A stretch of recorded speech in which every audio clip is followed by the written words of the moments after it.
Well, after more than half a century, the Barbie doll is getting a makeover.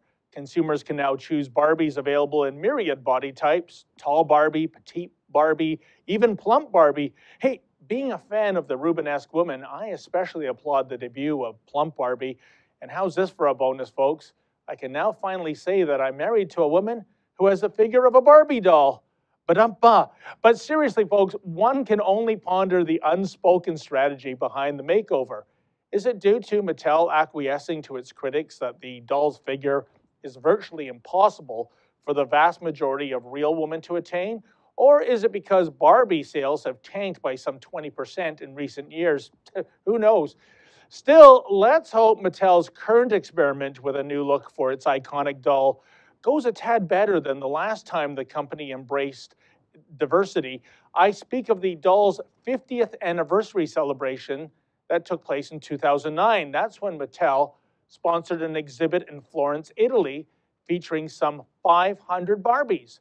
The dolls were all decked out in traditional costumes from the world over. It was colorful, it was diverse, it was beautiful, and it was all for a good cause. The dolls were subsequently auctioned off by Sotheby's, with the proceeds going to the charity Save the Children. But there was also a disturbing element on display as well.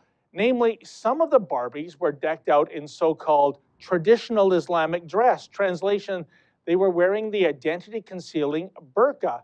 Hey, I'm all for giving Barbie a makeover. I just don't want her to resemble Darth Vader. Predictably, radical Islam's useful idiots on the left lauded the presence of Burqa Barbie.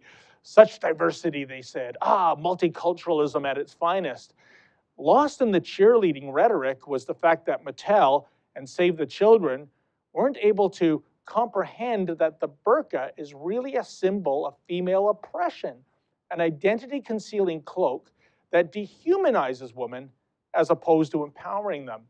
In fact, in the name of Sharia-approved diversity, one wonders why the 50th anniversary Barbie exhibit didn't go all in. For example, why not showcase female genital mutilation Barbie? After all, who are we to say what's right and wrong, especially when it comes to Islam? Oh, and let's be clear, the idea that burqas are traditional is one of the biggest lies propagated by Islamists.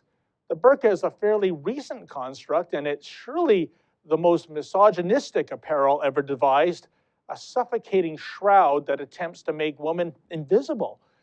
Please explain to me how the progressive left and Mattel and Save the Children would equate such hateful haberdashery as being a positive symbol of diversity, especially when the majority of women in the Islamic world who don the burqa aren't doing so by their own choosing. Bottom line, it's really quite jolly that Mattel is now allowing consumers to choose dolls that represent myriad body types, whether the doll is petite, tall, plump, or even Barbie classic. But let's also hope that this American-based toy maker will never again sponsor an event in which its iconic doll is cocooned within a hateful fabric coffin.